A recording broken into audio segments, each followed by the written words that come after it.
Not to be dramatic, but I'm going rogue with my book choices for November. Hello my friends, my name is Michaela. Welcome back to my YouTube channel where we talk about all things books. In today's video, we are going to be speaking about my reading plans for November. I literally can't believe that it's November. Now, I actually didn't do a TBR for October, and I am a very planned reader usually. And I feel like my reading reflected the fact that I didn't have a TBR, which you're going to see in my wrap-up video, which is going to be coming out on Sunday. So we're back to it. We're back with the reading plans. I'm going to be telling you about the really exciting books that I'm going to be reading this month. And at the end of the video, I'm going to be telling you about some really exciting video plans that are coming this month as well. So without further ado, we're just going to get straight into it. Thank you so much for taking the time to click on this video. I appreciate you more than you know. I would love it so much if you're not subscribed, if you could hit the subscribe button. We're going for 10k, guys. We're so close to 10k. So it would literally make my day if you subscribed. I'm going to shut up. Thank you so much for watching. Let's get straight into the books. The first book I want to speak to you about is a book recommendation that I got from one of you guys. Guys, I love it when you message me with book recommendations or leave me comments with books that you think I will love. Because who knows my reading taste better than you guys? I got a message saying, Michaela, you are gonna love this book. I've just read it on NetGalley. It's not out yet. This was when they messaged me. And it's called What Have You Done by Nicole Trope.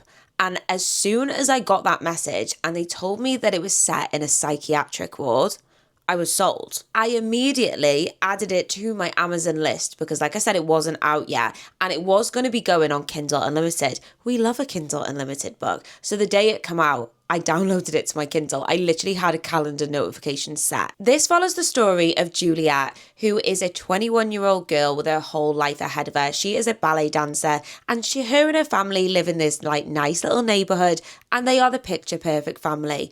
But everybody is shooketh when one day she gets arrested for killing her parents. From there, she is admitted to a psychiatric hospital and the police and people that know Juliet are trying to make sense of why the bloody hell she would kill her parents and what led her to actually doing that, or did she even do it? I'm hoping that this is going to be like a popcorn thriller, psychiatric hospital, give me all the creepy vibes and hopefully some really shocking twists. So I'll report back at the end of the month. Apparently, my TBR this month is shaped by you guys because the next book is a recommendation that I got from Sam. Sam has a YouTube channel. Her channel is called Griff Reads. She left a comment with this recommendation and I did exactly the same thing. I'm so easily persuaded.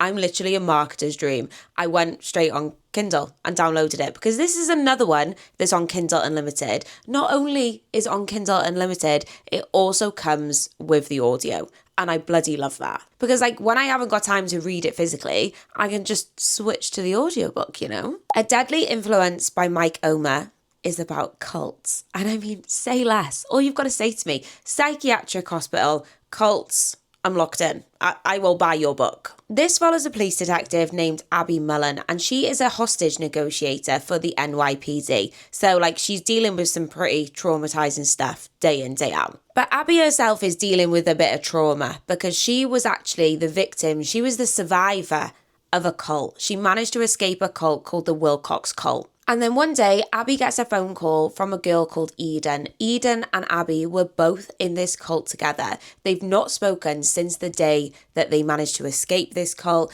And Eden is now saying, my son has been kidnapped. I need your help, Abby. There's a $5 million ransom to get him back. And Abby's wondering, is it going to be connected? Why have they targeted Eden? Is it going to be connected to the cult that we thought we escaped? Oh, guys, it literally sounds like my perfect thriller book. Literally my perfect thriller book. Myself and my friend Emma Reads Crime, who also has a YouTube channel, run an in-person book club, and we are both in our Charlie Donlea era. He is a very new to me author. I want to say for the last 2 months, I've read 3 of his books.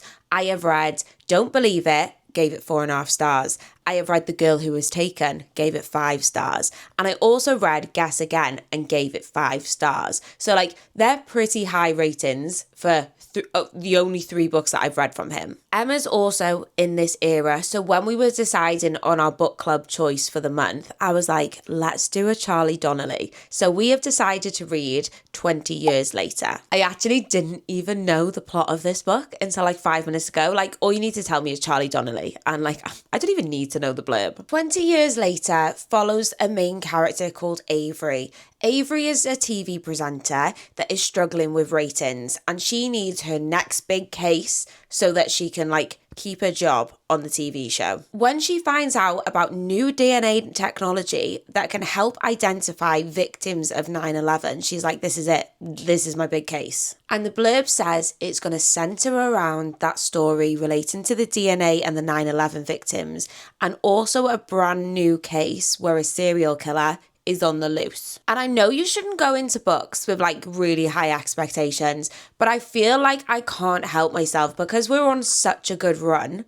I've got such high hopes for this. I would go as far as saying it's a 5-star prediction. Honestly, I'm a victim into myself. Like, I don't make it easy for myself. I go into these books with such high expectations. Let me know if you've read this and if you think I'm going to love it. I would love to know if you've read this, if you think I would love it. Too Old for This by Samantha Downing. We just need to take a second, okay? Because what in the bloody hell is that UK cover? Right, I'm going to put the UK cover on the screen first, okay?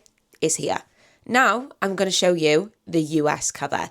Tell me, if you've seen those two books in the bookstore, which one you would be drawn to. Like, they're not even given the same kind of book. Like, they're giving completely different versions of each other. The UK get done dirty time and time again. But my bestie, Francesca, from Francesca's Books, is currently in America. And when she messaged me and said, hi guys, if there's any books you want me to like pick up while I'm here, please let me know. And I said to her, Fran, if you find a copy of Too Old for This by Samantha Downing, I will love you forever if you could get me this. Because I can't buy that UK cover. I can't do it to myself. She's bloody got me a copy. She pulled through. Honestly, I'm so excited. I want to say it was like 5 minutes later, she was like, secured the goods. And I was like, fuck off. So a massive thank you to Francesca. And like, this book follows an old person that is like a retired serial killer. Not only is she retired from her job, she's a retired actual serial killer. I don't know what it is about like reading books with like older main characters. I just love it. Like, is given. So our main character is a woman called Lottie. Lottie spends her time in this small little town doing what normal retired people do. She goes to bingo. She's living a very quiet life, but she has a secret past as a serial killer. But one day, a journalist turns up at her door asking very suspicious questions about things that went on in her past. And Lottie thinks to herself, well, what's one more murder going to hurt? Right, I'm fully aware that I'm going to sound like a broken record in this video, but my next recommendation is another one from you guys. I think this was a recommendation that was left to me on my mixed media thriller books video. It's been on my radar ever since, and it's The Lake of Lost Girls by Catherine Green. I absolutely love mixed media in thriller books. Like, I love it so, so much. And this book's told through bloody mixed media. Oh, because it's got the podcast trope. It's got the podcast trope. And I know some people say that it's overdone, but I disagree. I love it. This book is told in dual timelines. I also love dual timelines because I feel like it keeps the plot really interesting. Like, you're not just in the same time frame for the whole book, obviously, because it's dual timelines. One of the timelines is in 1998, and it's set in a university, a college, if you will, in America, and young girls are going missing. One of the girls went missing was called Jessica. We then fast forward 24 years, and Jessica's sister is desperate to find out what happened to her. Her sister decides to use like the true crime podcast, like because everybody loves true crime podcasts, she decides to enlist the help of that to try and help her and get to the bottom of what actually happened. But soon after, the bodies of these missing girls start turning up in the local lake. And it's going to be up to Lindsay to find out what happened to those missing girls and her sister. I'm so excited. I'm literally so excited. So I've started doing a series on my YouTube channel. If you've not seen the first one yet, it was Thriller Books by Trope, cults, I am doing a brand new series where I talk about thriller books and their specific tropes. And like this could fit into like podcast, true crime, and both of those videos are going to be coming very soon. So make sure you're subscribed so you don't like miss those. This next book, I have actually seen Kerry Reads on TikTok talking about it. And as soon as she spoke about it, I wanted to read it. And then I've recently watched Tina from Tina's Books vlog where she read it and loved it. And I was like, right, that's it. This is me sign. I need it. So I went on Amazon. Tell me why this book is not available in the UK. Like, I can't even buy a Kindle version of it. But obviously that's made me like want to read it even more, the fact that I can't get my hands on it. So I did a bit of tracking down and I found a website called Books Please, and they had the physical copy in stock for like shipping to the UK. So I've ordered myself a copy. It's on its way. I hate that though. Like, why is it not even available for Kindle? I'm guessing because the author probably has a US publisher but not a UK publisher, but like it's still so annoying. It's happened to me so many times with so many books. Our main character Beatrice is having a bad time when she meets a stranger who offers her a job and a cup of tea, and then all of a sudden she wakes up in a mansion and she's being held captive. But she's not the only one there. Children who are being held hostage are also turning up, and she realises that it's up to her to get them all out and save themselves. And she quickly realises she's going to have to do some very bad things that her former self would never imagine doing, so she can save herself and these children. I fear this is going to be emotional. I fear it's going to be an emotional one. I'm sure I seen Tina say that like obviously it's because of the children, it's dealing with like trafficking and things, so it's going to break my heart and I'm not ready. I keep on teasing this vlog, and I'm sure you probably all hate me at this point and think like, God, is it ever going to be coming? My Freida McFadden vlog. But I promise it's coming. I want to say I've been filming it for like the last 6 months. Like every time I read a Freida McFadden book, I record myself and like is in my video editing software, all of the clips. But I'm really trying to take my time with reading her books because quite frankly, I fucking hate her. And no, I can't. That's so dramatic. I don't. I'm determined to find a Freida McFadden book that I like. I'm really giving it a good go, which is why I'm taking so long to film it. Anyway, the next book of choice is going to be The Intruder by Freida McFadden. I've even bought myself a copy of it. I'm going to be real with you. The only reason I actually bought the copy is because it had these cool sprayed edges.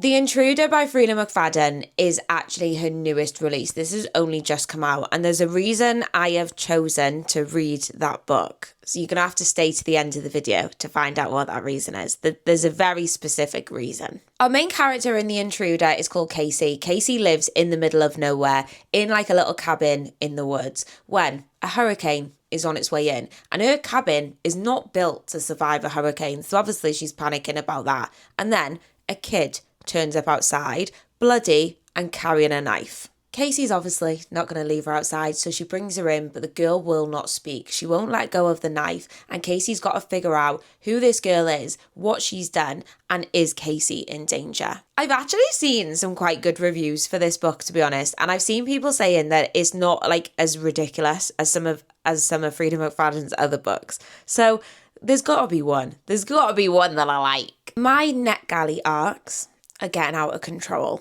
Like, I need to get cracking and reading some. So I'm going to be filming a reading NetGalley arcs for a week vlog. That's one of my reading plans. That's not the really exciting one, but that's one of the reading plans that are going to be coming in November. My first book of choice in that vlog is going to be Missing in Soho by Holly Stars. Now, this is going to be the sequel to Murder in the Dressing Room by Holly Stars, which is a book that I speak about all the time on my YouTube channel. It's actually a book that I read in my first ever reading vlog on my YouTube. So that's a bit crazy, isn't it? Missing in Soho, like I said, is the sequel to Murder in the Dressing Room. So Misty Devine is back. Misty Devine is our main character, and she is a real life drag queen.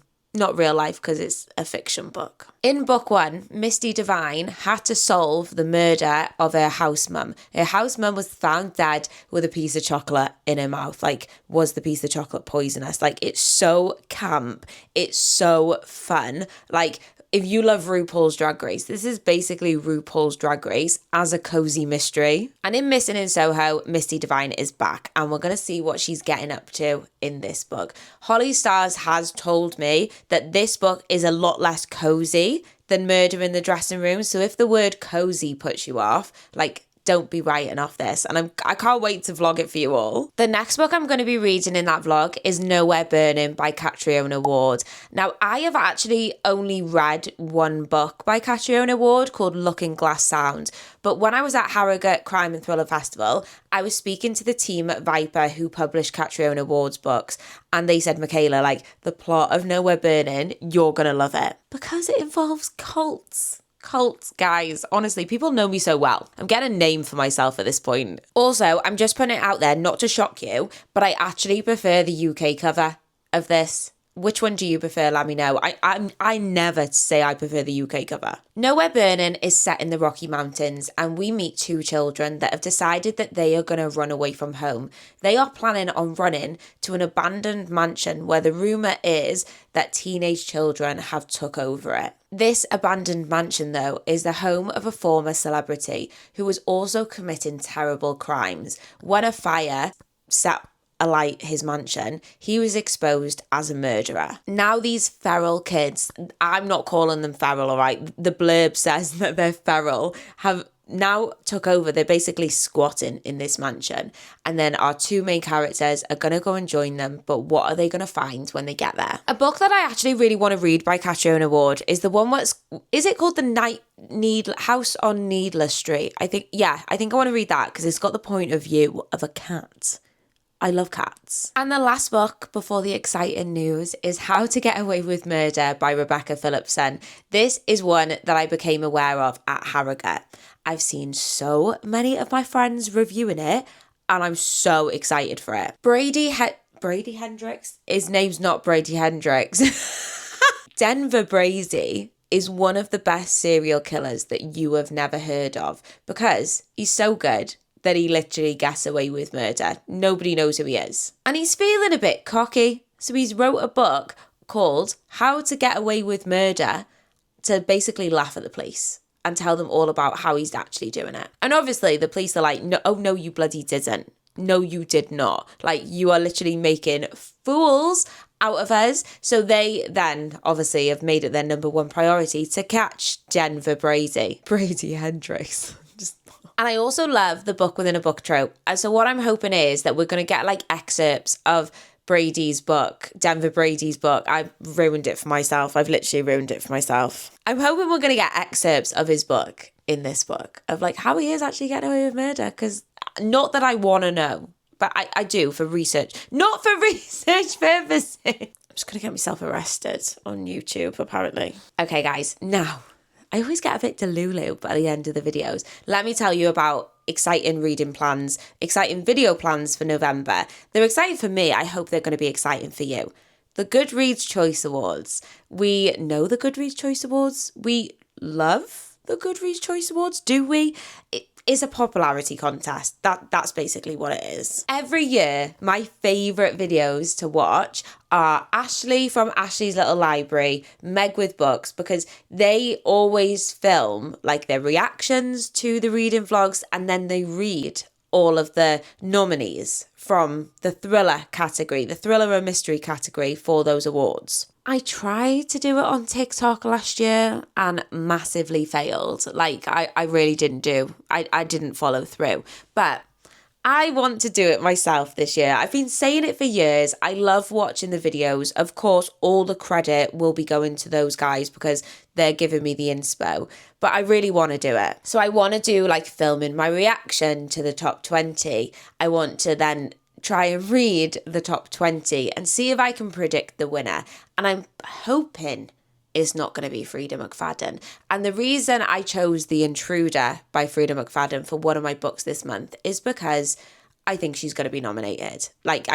She's going to be nominated. Last year she had 2 books in there, but I feel like The Intruder is definitely going to be one of them. And if you're thinking, Michaela, you've just told me about all them books and now you're going to read another 20, I don't think I'm going to have to. I feel like I should have read at least 10 books from the top 20 because like I'm a thriller girl. Like it is all the books, it's all I read. I would like to think I'd read more than 10, but I'm confident that I'm going to have read 10 of the books at least. So let me know if you're excited for that, or if you just think that I shouldn't bother doing it because like other people are doing it. Like let me know what you think. Of course, like I would be putting like my own spin on it, but yeah, let me know if you're excited because I'm really bloody excited. Thank you so much for taking the time to watch this video. If you are at this point in the video, just know you are a real one and I bloody love you. Please hit the subscribe button if you're not already on your way out, and I'll see you on Sunday for my monthly reading wrap up.